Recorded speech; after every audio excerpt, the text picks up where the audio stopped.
KDJ's weekly picks on Game Day 1 are brought to you by Veolia and White Plains Hospital. Section 1 champions have been crowned. We move on now to the state tournament. There's only 5 teams left playing out of Section 1, 6 teams overall in our Game Day 1 area, including Iona Prep playing for a Catholic championship on Saturday. We're going to get into those picks and a whole lot more on this week's episode, brought to you by Veolia. I want to thank Veolia for their support all season long for Section 1, for all we do at Game Day 1. Thank you to Veolia. Let's get into the picks. State tournament's interesting. It's so hard to just look at scores.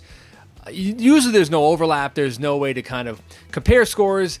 In some cases this year in the small schools there is, but it's still really hard to indicate, mainly because of the fact that, you look at like a Tuaho, and they played almost their entire season without Connor Bryce. He comes back and he instantly makes them 3-4 touchdowns better. So it is very hard to project, but we're going to try and do that with our picks. And we'll start with Tuaho because they have as tough a challenge as anybody. They're facing off against Burke Catholic, a private school, the only Class D team in Section 9. Now, before get into the picks, not a huge fan of Burke Catholic being in the Class D field. They should be a C school, maybe even a B school, because of their athletic success they've had. Aaron Hasbrook, the head coach, does an amazing job, and he's really the guy to try and take this program to the next level. They made it to the state tournament last year, lost to Haldane. But being a Class D school, it's unfortunate Tuaho has to play a private school in the state tournament. But I do think they can win, and I do think they should win, to be totally honest. When you look at Connor Bryce and how much he changed things for this team this last week, it was incredible. And, he became one of our 5-star players. I really thought, if you take the uniforms off the jerseys, I mean, the names out the front, you would say Connor Bryce was as good as anybody out there this weekend. He was fantastic running the football, threw for a touchdown, just all around so good, really completes his team. Declan Connolly, another one, ran for a touchdown, caught a touchdown. This team defensively is really, really talented. They're facing off against a Burke Catholic team that's 8-1. Their only loss was to FDR Hyde Park, which is a Class A school.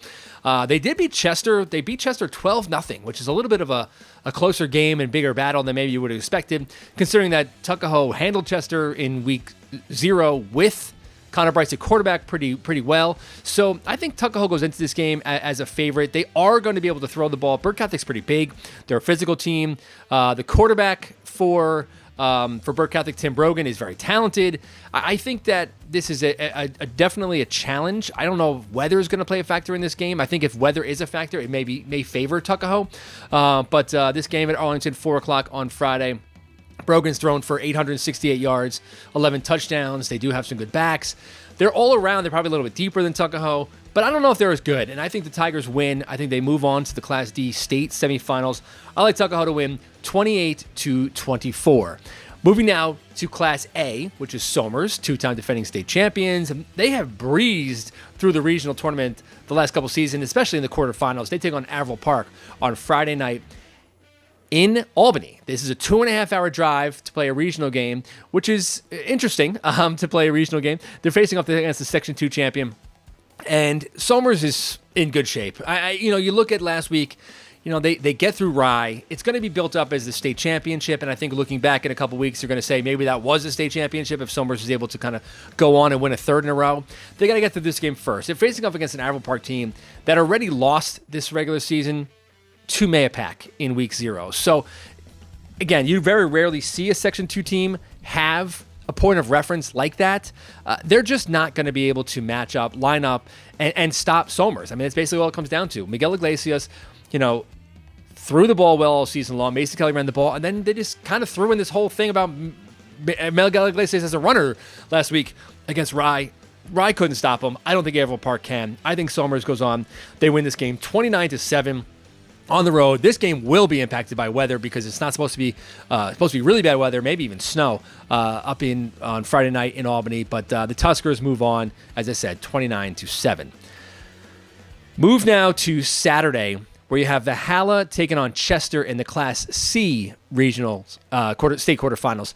This game is at O'Neill on Saturday at noon. Valhalla is an absolute machine. I think of all the teams going to this weekend, Somers is your clear favorite to win. I think Valhalla is a pretty close second.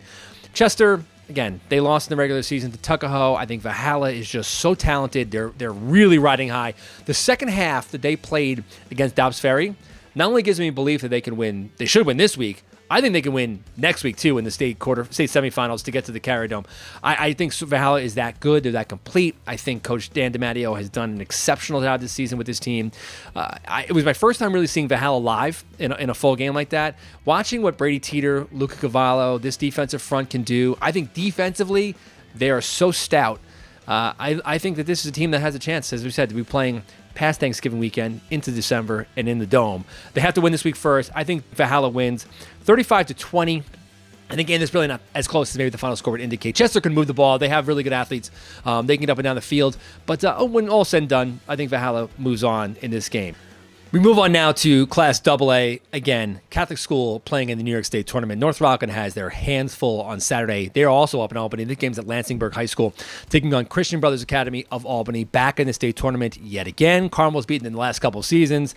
CBA goes into this one a pretty clear favorite. Their quarterback, Archie Jones, is terrific. He's thrown for 1,800 yards this season. Just a phenomenal all-around player. We saw him a little bit last year against Carmel, and I was very impressed. He's thrown 23 touchdowns in the season. They've also done this Wildcat with their receiver. They are a very deep, very talented team, and as well as North Rockland has played defensively, they had 3 shutouts going into last week, and then for the most part, kind of shut down a Mamaroneck team that had been surging. You look at what this team has defensively, and it's really good, but is it enough to stop this CBA squad? I don't know if it is. What North Rockland's going to have to do to win this game, they're going to have to somehow figure out a way to score 30 points because stopping CBA is going to be extremely difficult. Jaquan Johnson and Chase Perini and really the guts they showed in the fourth quarter in that championship to beat Mamaroneck. And listen, they had a really hard time offensively getting things going. Mamaroneck, credit to their defense in Section 1 AA final. But when it mattered most, it was on the line. The defense made the plays to set the offense up, and Jaquan Johnson delivered. They need like 4 quarters of that now against CBA to have a chance to win. I think CBA is, as I said, a heavy favorite going into this matchup. Not an unwinnable game for North Rockland, but CBA's better. That's basically what it comes down to. I think they're just a more talented team, but that's what a team from Albany with recruiting players from all around the region should be better. So they will win. I think they win 27-20. I can see North Rockland keeping this game very close at halftime. They're going to have to get creative. We did see them get creative in that Section 1 final against Mamaroneck, different formations and doing different things. But they're going to throw the football, I think, on Saturday. Don't think weather will be a factor in that one. So I do think that North Rockland gives them a challenge, but ultimately CBA wins the game, moves on to the state semifinals. Our next game, we skipped over this game on Friday night. Ardsley taking on Port Jervis in the Class B state quarterfinals. Now, Ardsley, under 500 in the regular season, 3-0 in the playoffs, beat 3 teams they lost in the regular season. Yep, we've talked about this ad nauseum to get to this point. And now they face, by far, their biggest challenge. I think of all the teams in Section 9 respective to their class, Port Jervis is the best football team in Section 9, as I said, respective to their class. Jervis is awesome. I saw them last year against Rye, and they got beat up. They got knocked off the field. But Rye was that good. Rye was not good. Rye was great last year. History is going to remember that Rye team from 2023, the state championship team, as one of the best Class B schools ever in Section 1 and maybe one of the best in New York State. Port Jervis enters this game at 9-1. Their only loss was to Menacing Valley, which was a team that played in the Class A championship game. Actually had a 2-touchdown lead in the fourth quarter with 2 minutes to go to Cornwall and lost that lead. So they easily could have said that they lost 28-14 to the Section 9 champions. It wasn't meant to be, but when you look down the road, what they've done offensively, 49-14 win in the Section 9 final, 50-7 over Beacon, 62 points against Saugerties, 56 against New Paltz, 49, 46, 54, 61 against Goshen in the opener. They're a team they look like a team on a mission. Anthony Theodore, terrific player, averaging just around 800 yards total offense per game. They're just so balanced. They're such a difficult team to plan for, and it really was what makes Port Jervis the favorite going into this contest. I think Port Jervis goes out. They win this game. Ours is going to challenge them. They're going to be really good defensively. They're going to have a good game plan, but ultimately, I don't know if they can score enough against this Port Jervis defense, which has been so good all season long. I think Port Jervis wins this game 24-14 on Friday night. So I have 2 teams from Section 1 going home, 3 teams moving on, and who's going to be moving on out of the Catholic League with Iona Prep taking on St. Anthony's for the CHSFL AAA Championship. Good question. I was at the first game between Iona Prep and St. Anthony's. It was at Iona Prep. It was a night game. All the hype that you heard about this matchup, and Gary Merrill, the quarterback for St. Anthony's, and man, he was awesome. He has over 3,500 total yards of offense on the season. He's run for 31 touchdowns. He's thrown for 18 scores. His numbers are bonkers considering he's only 12 games.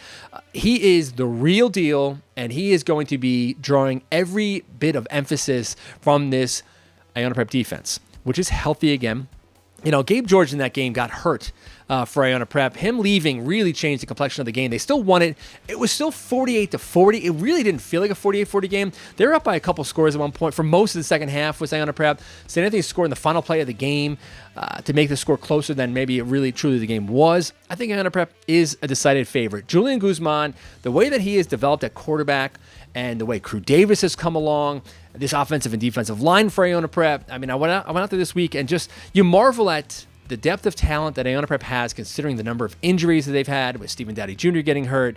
Just the injuries up and down the row. It's incredible what Iona Prep is able to do year in, year out, back in this championship. And do not discount how much motivation losing in last year's final means to this group. Losing in the heartbreaker to Cardinal Hayes, they feel like they're a field goal away from winning that game. They win on Saturday, and all of a sudden you have 3 to 4 years championships, and you're a dynasty. So they're right there. Iona Prep, I do think they win this game.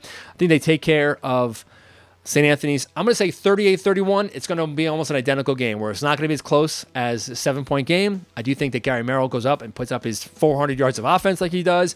But if Iona Prep is able to limit everybody else, I think that they're the better team, and they win the CHSFL Championship. Those are my picks for Week 11. So they're going to move on. Iona Prep, if they win, the winner of that game moves on to Buffalo for the Catholic State Championship.